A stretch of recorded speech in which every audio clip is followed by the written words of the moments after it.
Now, while the world of Super Mario is mostly based around platforming, constant wars with Bowser and a princess in trouble, they also do some other things from time to time, like sports events. They even do this with characters from completely different franchises like Sonic. However, while those can be fun, there's one side activity that they do often that is by far the most memorable: the kart racing. Nintendo has already made 1 billion games around this concept. So today we will take a look at these games in order to figure out which racing game is the very best. Number 5.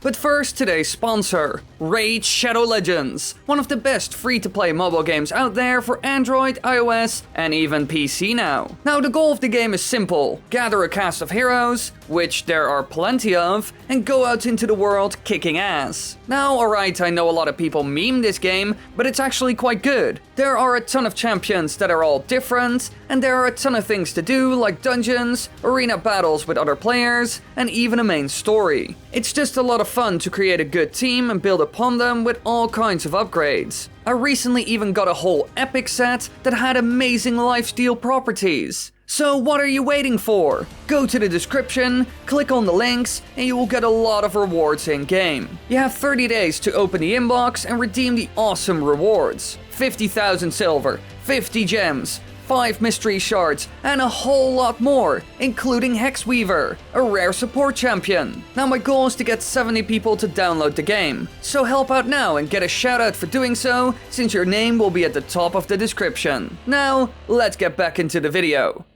Now, whenever Nintendo brings out a new Mario Kart game, they always try to make it exciting or refreshing in a way. Otherwise, it would just be the same game over and over and over again, but with improved graphics and performance. And since they love to make weird consoles that have all kinds of interactive features like motion controls and gyro, they started to incorporate those in the games as well. And one good example of this is Mario Kart 7, which is quite a good title, but certainly not the best or most interesting. It was released in 2011 for the Nintendo 3DS. The game features optional 3D stereoscopic graphics and can be played using the console's gyroscope, which are the new gimmicks. Now, what the gyro allows you is that you can race in first person and steer the vehicle simply by turning the 3DS, which is quite cool and similar in a lot of ways to what we saw in Mario Kart Wii, but better executed in my opinion, because the gyro on the 3DS is just amazing. So that's already quite a nice and improved feature that was added to the game. But it doesn't end there, because in this game you can also build your own vehicle with unlockable parts that you can get in the game. Just imagine things like frames, tires, and hang gliders, which is also a new thing that allows you to fly, sort of. It's more like gliding, giving you new options for shortcuts. And you can also go underwater now. So in general, the routes became a lot more interesting because of changes like these. So you have a lot more options now when it comes to creating your own karts and new routes, which is amazing to be honest, and they are pretty great features. This stuff impacted the game quite a lot.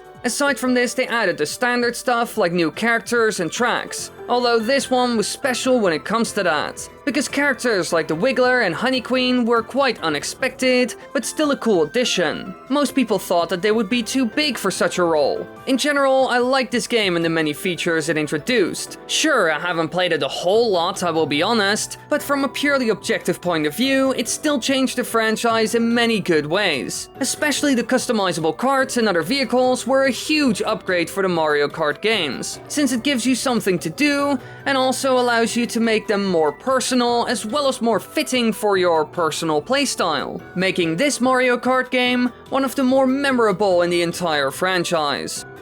Number 4.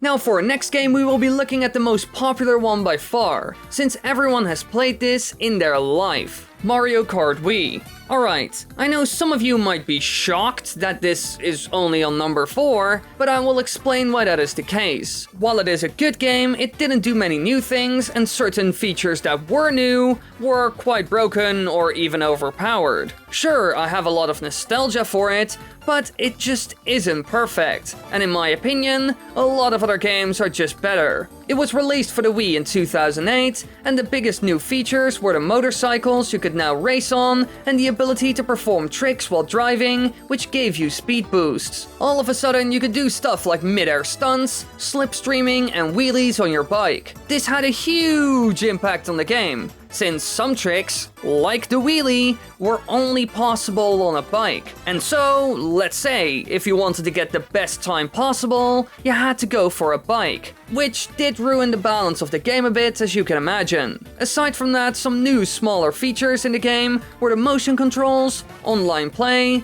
expanding the retro tracks, and new items and characters like Dry Bowser and the POW block. So while it did add a number of new things, nothing was shocking aside from the tricks. But still, this stuff was worthwhile in the end. Now sure, this game was fun, and I played it a ton as a kid as well, so I'm quite nostalgic for it, to be honest. However, as a standalone game, it's just not that great. Still a solid title you should play with some friends when you get the chance, but not the best out there. Especially the poor balancing was a problem for me. The bikes were just too good compared to the karts, which is a problem. Aside from that, it's pretty good, and if that wasn't a problem in the game, it would have been higher up on this list for sure.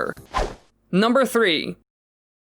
Now for our next game, we will look at a title that doesn't handle as well as the previous one, or is even as polished as the previous one. But it does make it more special because of that. The game I'm talking about is Mario Kart Double Dash, which was probably the most unique game in the entire franchise because it introduced so many odd new things. It was released in 2003 for the Nintendo GameCube, and one of the most well-known new features it had to offer was co-op gameplay. Now there were two people on a kart all of a sudden, so one person could drive and the other would deal with the items. Quite a weird system as you can imagine. That's also why we never saw it again after this game. But that wasn't all, because each pair of drivers also had their own unique special item. For example, Mario and Luigi had fireballs, Donkey and Diddy Kong had a giant freaking banana, and so the list went on. And last but not least, they also gained their own unique custom designed karts. Clearly this game is a lot more wacky than any of the other ones I have mentioned so far. And in my humble opinion, it's also a lot of fun to play with friends. Now, while the game can be a bit bouncy and weird when it comes to driving, it's still a ton of fun. This Mario Kart had a sense of uniqueness. It was quite different from the rest, while still drawing inspiration from the very first title where characters also had certain items that were their specials. And while it was a bit weird and chaotic because of those special items, it did always create fun scenarios. So I can't really complain. I just wish the handling of this game was a lot better, because it can be a bit too bouncy for my taste at times. But in general, I like the completely insane things this game does.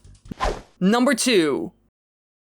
Now for our next title, we will actually be looking at another handheld game. However, this one was revolutionary for its time. And that's because Mario Kart DS was actually a 3D title and didn't use the Mode 7 style that we saw before in games like Super Circuit. So that is already a huge upgrade for a game like this, because 3D looks and handles a lot better than Mode 7. And since the new console also had a lot of new features like online and local play, you could now play Mario Kart with some friends anywhere in the world. Especially the co-op and local play stuff worked well, which became a memorable feature of the game since everyone had boring car rides in their life. And if you couldn't play with a friend, you could always mess around in the new mission mode. There are a total of 8, ranging from collecting coins to attacking enemies, which also included bosses. These things were the big new features of the game, reasons why you would even pick up this title back in the day. The game had so many fun things you could do both on your own and with friends, who also had a DS most likely. And unlike the previous handheld title, it actually felt like a full-fledged console experience since it's in 3D now. All of this made it an instant classic. It offered more than most people would ever expect from a simple handheld title, especially a Mario Kart one. Sure, it didn't introduce game-changing things like tricks, slipstreams, or customizable vehicles, but it still succeeded in what it wanted to do. And I know for a lot of people this game is their all-time favorite. But that isn't the case with me. Number 1.